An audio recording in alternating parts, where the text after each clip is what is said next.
யூஷுவலாக பொங்கல் வந்து பச்சரிசி, சில பேர் வந்து அந்த புழுங்கலரிசி மாற்றாமல் அதிலே சாப்பிட்டு பழகினவங்க புழுங்கலரிசியில் கூட பொங்கல் பண்ணி சாப்பிடுவாங்க. ஸோ நாம் இன்றைக்கி வந்து பாசுமதி அரிசியை வச்சு, அதாவது சீரக சம்பா பாசுமதி அரிசியை வச்சு பொங்கல் பண்ண போகிறோம். இது நான் வீட்டில் பண்ணுற போது ஒரு நல்ல ஃப்ளேவர் கொடுத்தது, நல்லா இருந்தது. எனக்கு ஒரு சின்ன பயம் இருந்தது. என்னென்னா அந்த பாஸ்மதி அரிசி வாசனைக்கும் பெருங்காயத்துக்கும் ரெண்டும் சரியாக வருமா அப்படின்னு. ஆனால் ரொம்பவே நல்லா இருந்ததுங்க. அதுதான் இன்றைக்கி உங்களோட ஷேர் பண்ணிக்கலாம். சரி, பொங்கல் அப்படிங்கிற போதே நமக்கு வந்து உடனே வடை, அதுக்கு சைட் டிஷ் எப்படின்னு பார்த்திங்கன்னா தேங்காய் சட்னி, சாம்பார், குத்ஸு இப்படி எல்லாம். ஸோ இன்றைக்கி நான் பண்ணுற ஸ்டைலில் இந்த கத்திரிக்காய் உருளைக்கிழங்கு சேர்த்து பண்ணுற ஒரு குத்ஸு தான் எப்படி பண்ணுறதுன்னு பார்க்க போகிறோம். முதல்ல இந்த பொங்கலுக்கு என்னென்ன தேவைன்னு பார்த்துக்கலாம், அதுக்கப்புறம் அது எப்படி பண்ணுறதுன்னு பார்க்கலாம். சீரக சம்பா வெண்பொங்கல் செய்ய தேவையான பொருட்கள்: சீரக சம்பா 1 கப் ஊற வைத்து கொள்ளவும், பாசிப்பருப்பு 1/2 கப் ஊற வைத்து கொள்ளவும், தோல் நீக்கி பொடியாக நறுக்கிய இஞ்சி 1 டேபிள் ஸ்பூன், மிளகு 1½ டீஸ்பூன், சீரகம் 1 டீஸ்பூன், பெருங்காயத்தூள் சிறிதளவு, முந்திரி பருப்பு தேவையான அளவு, கருவேப்பிலை சிறிதளவு, பச்சை மிளகாய் 2, நெய் 2 மேஜை கரண்டி, உப்பு ருசிக்கேற்ப, எண்ணெய் 1 மேஜை கரண்டி. இப்போது இந்த பொங்கல், அதாவது இந்த சீரக சம்பா பொங்கலுக்கு தேவையான பொருள்லாம் பார்த்தோம் இல்லையா. நான் சீரக சம்பா அரிசியை நல்லா கழுவிட்டு ஒரு அரை மணி நேரமாக ஊற போட்டு வச்சுருக்கோம். ஒரு குக்கர் அடுப்பில் வச்சுருக்கேன். இதில் வந்து இந்த அரிசியை அப்படியே அதில் தள்ளிடலாம். அதோட பாசிப்பருப்பு ஊற வச்சுருக்கோம், அதையும் போட்டுடலாம். தண்ணி வந்து 1 கப் அரிசி 1/2 கப் பருப்பு எடுத்திருக்கேன். அதுக்கு அரிசிக்கு, இது சீரக சம்பா அரிசிங்கிறதுனால 2 கப்பு தண்ணி. பருப்புக்கு 1 கப், 1/2 கப் பருப்பு இல்லையா, அதுக்கு 2 மடங்கு தண்ணி, அதுவும் ஊற்றியாச்சு. அதோட கூட எக்ஸ்ட்ராவாக ஒரு 1/2 கப்பு இந்த குழைவாக வேணுங்கிறதுக்கு, அவ்வளோதான். மொத்தமாக நம்ம ஊற்றிருக்கிறது 3½ கப்பு. இப்போ இதோட நான் அடுப்பு ஆன் பண்ணியிருக்கேன். இப்போ இதோட நம்ம நறுக்கி வச்சுருக்க இஞ்சியில் கொஞ்சம், சீரகம் கொஞ்சம், மிளகு கொஞ்சம், பச்சை மிளகா, கருவேப்பிலை, கொஞ்சம் பெருங்காயம், இதுக்கு தகுந்த உப்பு, அவ்வளோதான். இதை நல்லா கலந்து விட்டுட்டு குக்கரை மூடிடுவோம். குக்கரை மூடி நான் வெயிட் அது மேலே வச்சிடுறேன். ஸ்டீம் வெளியில் வந்ததுக்கப்புறமா இந்த வெயிட்டை போட்டு நல்ல ஹை ஃப்ளேமில் 3 விசில், தீயை குறைச்சி வச்சு, நல்லா குறைச்சிட்டு தீயை குறைச்சி வச்சு 3 நிமிஷம் சுவிட்ச் ஆஃப் பண்ணால் பொங்கல் ரெடி ஆகிடும். அது ஸ்விட்ச் ஆஃப் பண்ணிவிட்டு எடுத்து வச்சுட்டு அந்த ஸ்டீம் ப்ரெஷர் அடங்கினதுக்கு அப்புறமா தான் நம்ம அதை ஓப்பன் பண்ணணும். அதுக்கப்புறமா தாளித்து கொட்டணும். இப்போ இது வந்து 3 விசில் 3 நிமிஷம் கழித்து என்னென்னு பார்க்கலாம். இதுக்கு இடையில் நம்ம ரெடி ஆகிடுச்சு அப்படின்னா எடுத்து ஒரு பக்கமாக வச்சுட்டு நம்ம இந்த குத்ஸை பண்ணணும். அது எப்படி பண்ணுறதுன்னு பார்க்கலாம் இது ரெடி ஆனதுக்கப்புறமா.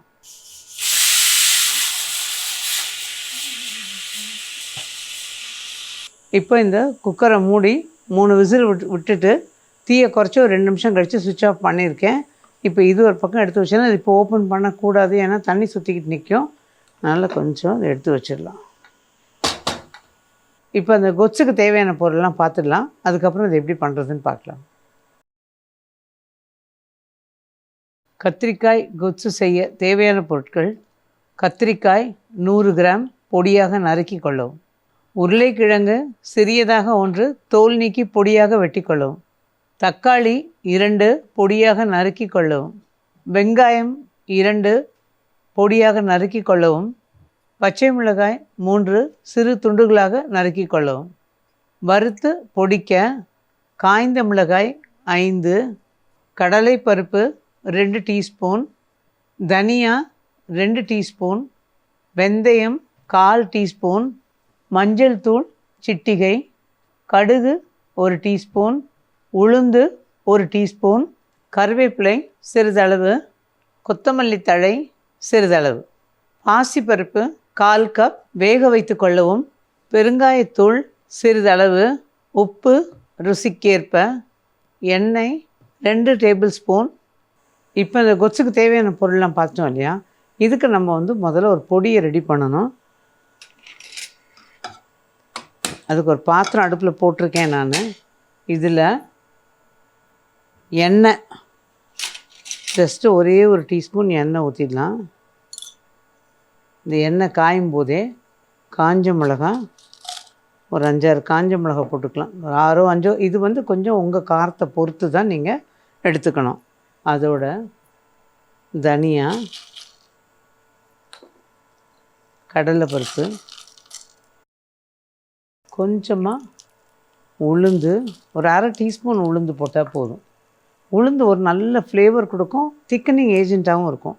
அதோட ஜஸ்ட்டு ஒரு 1/4 டீஸ்பூன் அளவுக்கு வெந்தயம்.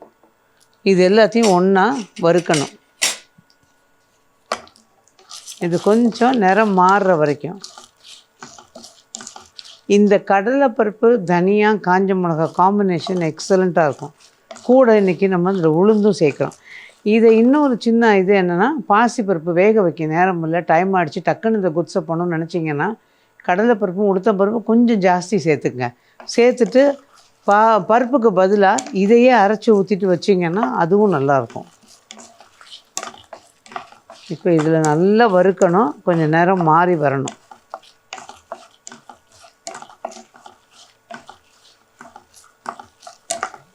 இது வறுபடும் போதே தீயை நிதானமாக வச்சுட்டு நான் மெதுவாக வறுத்துக்கிட்டே ஒரு விஷயம் ஷேர் பண்ணிக்கிறேன். பொங்கலுக்கு நம்ம இன்றைக்கி அளவாக தண்ணி வச்சுருக்கோம். சில நேரங்களில் பொங்கல் தண்ணி நம்ம நம்மள அறியாமல் கொஞ்சம் கூட விடணும், எண்ணிக்கையில் விட்டுருக்கலாம், ஊற்றும் போது கொஞ்சம் அதிகமாக விழுந்துருக்கலாம். இந்த மாதிரி அப்போ நமக்கு என்ன ஆகும், அந்த பொங்கல் தண்ணியாக நிற்கும். குழஞ்சிருந்தால் பரவாயில்ல, பொங்கல் குழஞ்சால் தான் நல்லாயிருக்கும். ஆனால் அது தனித்தனியாக இருந்ததுன்னா கஷ்டமாக இருக்கும். அப்போ நம்ம என்ன பண்ணுவோம், நல்ல இந்த பாம்பே ரவை இருக்குது இல்லைங்களா, அதை அடுப்பில் பொங்கலை வச்சு பொங்கல் கொதிக்கும் போது அந்த ரவையை கொஞ்சம் சேர்க்கணும். சும்மா கீழே இறக்கி வச்சுட்டு அப்படியே சேர்த்திங்கன்னா பிசு பிசுப்புன்னு இருக்கும். அதனால் நம்ம என்ன பண்ணணும், அதை அடுப்பில் வச்சு ஒரு கொதி விட்டுட்டு அது கொதிக்கும் பொழுது இந்த ரவையை தட்டி ஒரு விஸ்கரால் நல்லா அடித்து விட்டிங்கன்னா பைண்ட் ஆகிடும். நல்ல பொங்கல் அல்வா மாதிரி வந்துடும். அது பண்ணுறது ரொம்ப நல்லாயிருக்கும். நான் ஆக்சுவலாக குழஞ்சா மட்டும் பண்ணுறதில்ல, சும்மா நாள்லேயே பொங்கலுக்கு கொஞ்சம் அந்த ரவையை சேர்த்துப்பேன். என்னென்னா அது இந்த கோயிலெல்லாம் கொடுப்பாங்க பாருங்கள், அப்படியே வடுக்குன்னு அப்படியே ஃபுல்லாக ஒரு இது மாதிரி விழுகும் அவங்க இலையில் வைக்கிற போது, அந்த மாதிரி வரும். ஸோ சும்மா நாளில் கூட நம்ம அந்த மாதிரி சேர்த்துக்கலாம். இப்போ இதில் நல்லா கொஞ்சம் செவந்து வரணும், செவந்தாதான் ஃப்ளேவர் இருக்கும். அதனால் அதை மட்டும் கட்டாயம் பார்க்கணும். கருகவும் கூடாது, அப்படியே பச்சையாக எடுக்கவும் கூடாது.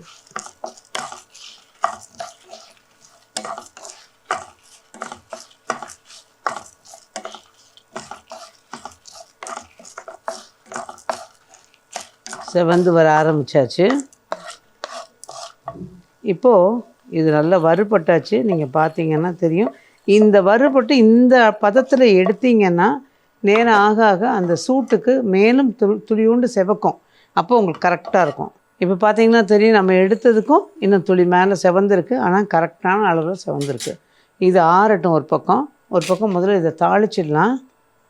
இதுக்கு நான் பாசிப்பருப்பை ஏற்கனவே வேக வச்சு வச்சுட்டேன்.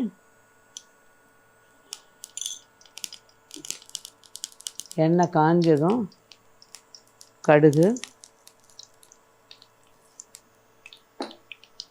நல்லா பொரியணும். கடுகு பொரியிற வரைக்கும் பொறுமையாக இருக்கணும்.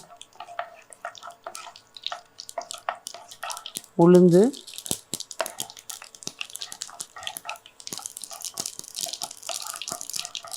கரெக்டான அந்த இளம் வறுப்பு வரும்போது இந்த வெங்காயத்தை சேர்த்துடலாம்.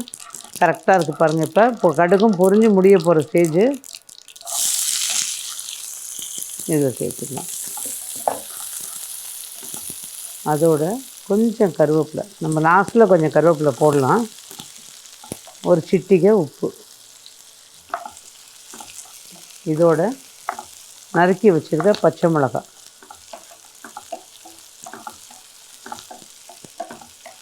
பொதுவாக பொங்கலுக்கு காரம் வந்து ஒரு துளி தூக்கலாக தெரியணும். தொட்டுக்கு அந்த சைட் டிஷ் அப்போ தான் உங்களுக்கு வந்து பொங்கல் நல்லாயிருக்கும். அதே மாதிரி இன்னொரு வியர்ட் காம்பினேஷனாக இருக்கலாம், பட் நல்லாயிருக்கும். ஊறுகாய் ஒன்று எலுமிச்சம்பழமோ மாங்காயோ ஊறுகாயை வச்சு இந்த கொச்சும் வச்சு இந்த பொங்கலும் சாப்பிட்டு பாருங்கள். மாவடு தண்ணி இல்லைன்னா சூப்பராக இருக்கும் அதுக்கு காம்பினேஷன். இப்போ இது ஓரளவு வதங்கிடுச்சு. இது வந்து ரொம்ப நேரம் மாதிரி வதங்கணும்னு அவசியம் கிடையாது. இதில் வந்து உருளைக்கிழங்கு,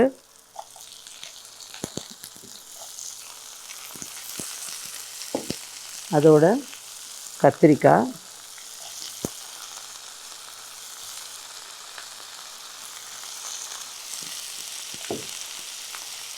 மஞ்சள் தூள், தக்காளி.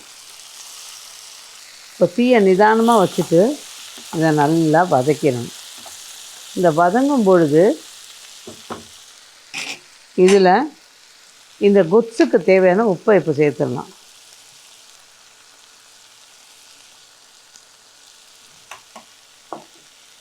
கொஞ்சம் பெருங்காயம்,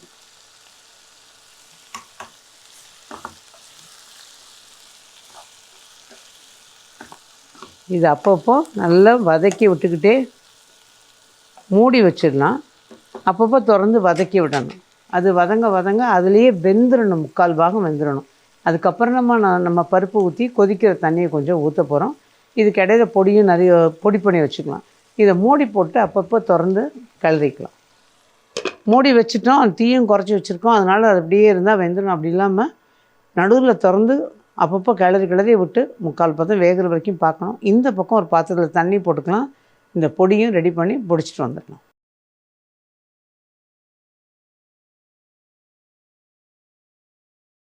இது பார்த்திங்கன்னா இன்றைக்கி வந்து இந்த தக்காளியில் இருக்கிற புளிப்போடு நான் வந்து நல்ல 2 தக்காளி, பெரிய தக்காளியாக போட்டதுனால அந்த புளிப்போடு நிறுத்திட்டுருக்கேன். இதே சின்ன தக்காளி இருந்தால் ஒரு 3 தக்காளி போட்டுங்க. இதையும் தாண்டி ஒரு துளி புளிப்பு வேணும்னு நினைக்கிறவங்க ஒன்று புளி ஊற்றிக்கலாம், அல்லது எலுமிச்சம்பழம் லாஸ்ட்டில் புழிஞ்சிக்கலாம். இது வந்து கரெக்டாக இருக்கும்.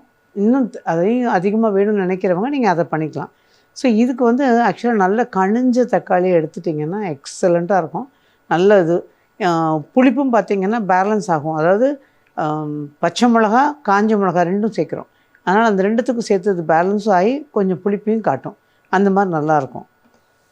இப்போ இதில் வந்து தண்ணியும் கொதிக்க ஆரம்பித்தாச்சு.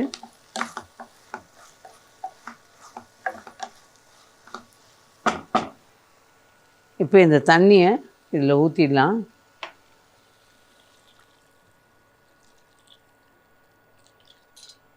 ஏறக்குறைய நான் ஒரு 1.5 கப் அளவுக்கு தண்ணி ஊற்றிருக்கேன். இப்போவே நீங்கள் வந்து இதோடைய இந்த பாசி பருப்பு வெந்தது இருக்கு இல்லையா, அதையும் சேர்த்துடலாம்.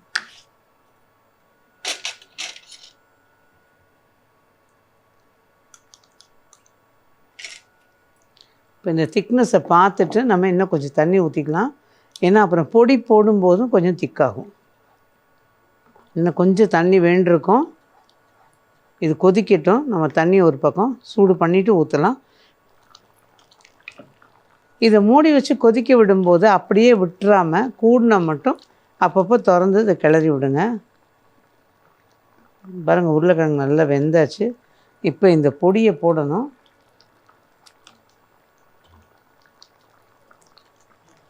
இந்த பொடியும் போட்ட உடனே கொஞ்சம் கட்டி பிடிக்கும். ஆனால் கிளறி விடணும், உடச்சி விடணும். கடலைப்பருப்பு உளுந்தெல்லாம் இருக்கிறதுனால இது கட்டியாக தான் இருக்கும். அப்பப்போ அங்கங்கே கட்டி பிடிச்சிக்கிறது. பிறகு இது நிற்கிது பாருங்கள், இது அப்படி தான் இருக்கும். நம்ம உடச்சி விட்டோம்னா சரியாயிடும்.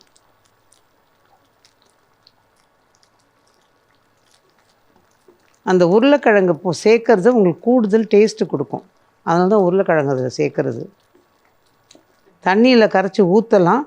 அது ஆனால் ஊற்றுறத விட கூட இந்த மாதிரி பொடியாக போடும்போது ஃப்ளேவர் நல்லா இருக்குது. இந்த ஒரு 2 நிமிஷம் அப்படியே கொதிச்சதுன்னா போதும் தாராளமாக. நல்லா கொதிக்கட்டும். இது கொதிக்கும் பொழுது இதில் கொத்தமல்லி நிறைய கொத்தமல்லி போட்டிங்கன்னா நல்லாயிருக்கும். நான் கொஞ்சம் மேலே டெக்கரேஷனுக்கு வச்சுக்கிறேன், மீதி எல்லாம் இதில் போட்டுடுறேன். அதே மாதிரி லாஸ்ட்டில் கருவேப்பிலை கொஞ்சம் போல் கிள்ளி இதில் போடுங்க, அதுவும் நல்லாயிருக்கும். நான் தீயை குறைச்சிட்டேன், மூடி போட்டேன். ஒரு நிமிஷம் கொதிச்சதுன்னா கூட போதும்.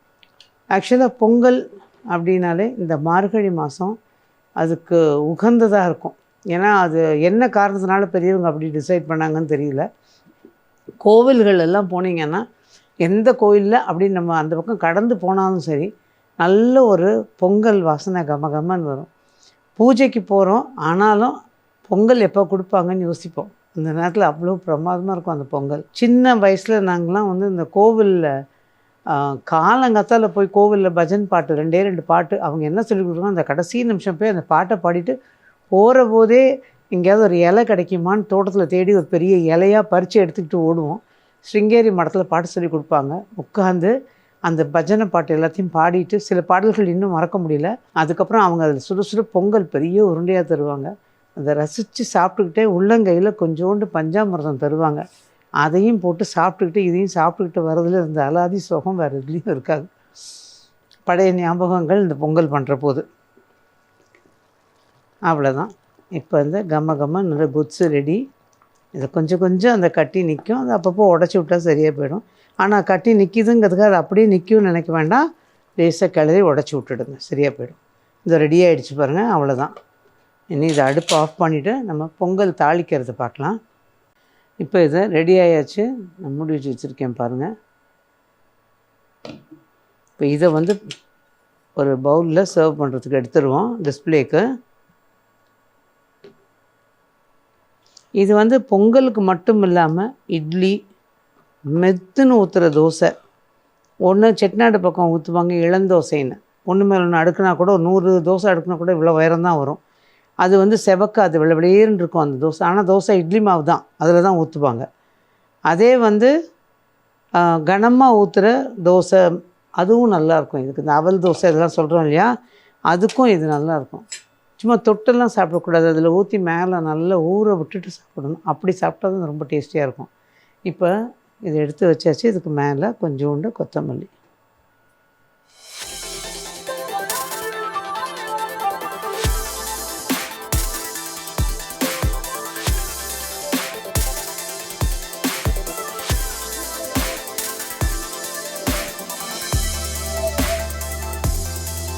இப்போ நம்ம கொத்ஸு பண்ணி ரெடியாக எடுத்து வச்சுட்டோம், பார்த்துருப்பீங்க. இப்போ அடுத்து இந்த பொங்கலில் தாளிக்க வேண்டியது தான். திறந்து பார்த்துடலாம். ரெடியாக இருக்குது பாருங்கள், கரெக்டாக இருக்குது. இப்போ இதை வந்து கரெக்டாக இருக்குது. அந்த பொங்கல் தண்ணியோட அளவுலேருந்து எல்லாமே சரியாக இருக்குது. இதில் இப்போ நம்ம பொங்கல் தாளித்து கொட்ட வேண்டியது தான். அதுக்கு முன்னாடி ஒரு கிளறிக்கிட்டோம்னா பொங்கல் விஷயம்லாம் கொஞ்சம் குழஞ்சி தான் இருக்கும் இல்லையா. சாதம் குழஞ்சாலும் என்ன பொங்கல் பண்ணியிருக்கேன்னு கேட்பாங்க. அதனால் கொஞ்சம் குழச்சி விட்டுறலாம் நம்மளே இன்றைக்கி. அவ்வளோதான். இப்போ இதை தாளித்து கொட்ட வேண்டியது தான். இப்போ இந்த பாத்திரம் அடுப்பில் காய போட்டிருக்கோம் இல்லையா, அது இருக்குது. அதுக்கு இடையில முதல்ல நெய்யை கொஞ்சம் ஊற்றிடலாம். இதில் பொங்கலுக்கு நீங்கள் என்ன தான் தாளித்த நெய் ஊற்றினாலும் கொஞ்சம் நெய் இந்த மாதிரி ஊற்றும் போது தான் அதுக்கு நல்ல ஒரு ஃப்ளேவர் கொடுக்கும். இது ரெடியாக இருக்குது. இப்போ இதில் எண்ணெய்,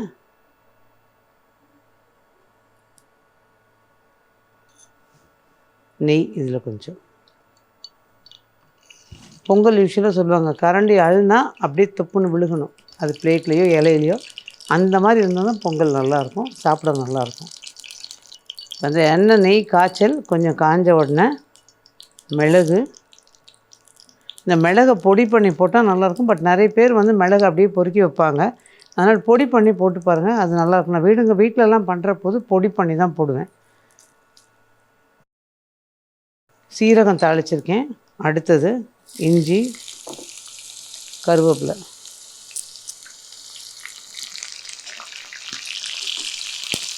தீயை நல்லா குறைச்சிடுங்க. நிதானமான தீயில் இதை கொஞ்சம் நல்லா வதக்கணும். ஒரு அரைவாசி வதங்கும் போது முந்திரி பருப்பை போட்டுக்கலாம். அதுக்கப்புறமும் நல்லா வதக்கிட்டு அதுக்கப்புறம் போட்டிங்கன்னா இந்த வதங்கிறதுல தான் இருக்குது அந்த ஃப்ளேவரே. இப்போ இதில் முந்திரி பருப்பை சேர்த்துக்கிறேன். முந்திரியோடு சேர்த்து திரும்ப அந்த இஞ்சிலாம் நல்லா வறுபடணும். இஞ்சி அப்படியே பொரிஞ்சு வரணும். இஞ்சி அப்போ தான் நல்லாயிருக்கும் அதில். இப்போ இது வறுபட்டாச்சு. நான் நல்லா நிதானமான தீயில் நல்லா வறுத்துட்டேன். இப்போ இது நல்லா கிளறிடலாம்.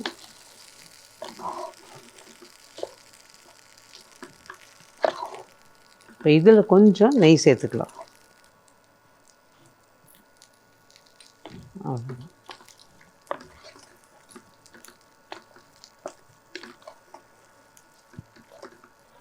ஸோ ரெடி ஆயாச்சு பொங்கல். இப்போ இதை வந்து பிளேட்டிங் பண்ண வேண்டியது தான்.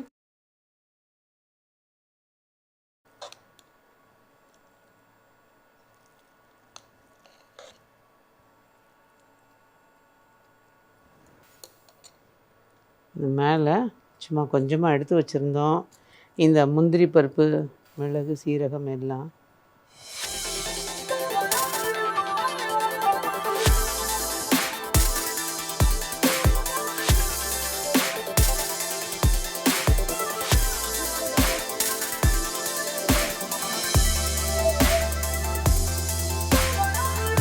இந்த சீரக சம்பா வெண்பொங்கல் இப்போ ரெடி ஆயாச்சு. இதுக்கு நல்ல ஒரு ஆப்டான சைட் டிஷ்ஷு இந்த குத்ஸு. எல்லாம் யோசிக்கலாம், சீரக சம்பா அரிசிக்கும் பெருங்காயத்துக்கும் எப்படி இருக்கும்னு நான் முதலையே சொன்னேன். இது ரெண்டையும் நான் செஞ்சு பார்க்கும்போது இந்த காம்பினேஷன் நல்லா இருந்தது. ஒரு வித்தியாசமான ஃப்ளேவர் இருந்தது. அது மட்டும் இல்லைங்க, செட்டிநாடு பக்கம் பார்த்திங்கன்னா நாங்கள் வந்து காய்கறி பொங்கல்னு ஒன்று பண்ணுவோம். அதில் வந்து இந்த மிளகு, சீரகம், பட்டை, லவங்கம் எல்லாமே தாளிப்போம். இதே மாதிரி பொங்கல் மாதிரியே இருக்கும். ஆனால் அது ஒரு டிஃப்ரெண்ட் ஃப்ளேவர், அதாவது கம்பைன்ட் ஃப்ளேவர்ம்பாங்க இல்லையா, அது எல்லாம் சேர்ந்த அது ஒரு வாசனை வரும். அந்த மாதிரி தான் இந்த பொங்கலும் பார்த்திங்கன்னா ஒரு நல்ல ஃப்ளேவரோட ரொம்ப டேஸ்டியாக ரொம்ப நல்லாயிருக்கும். ஸோ மார்கழி மாதத்துக்கு ஒரு ஆப்டான ஒரு பிரேக்ஃபாஸ்ட்டுன்னு சொல்லலாம். நீங்களும் இந்த சீரக சம்பா வெண்பொங்கலும் கொத்ஸையும் ட்ரை பண்ணி பார்த்து எப்படி இருந்ததுன்னு எங்களுக்கு சொல்லுங்கள். மீண்டும் சந்திப்போம். நன்றி, வணக்கம்.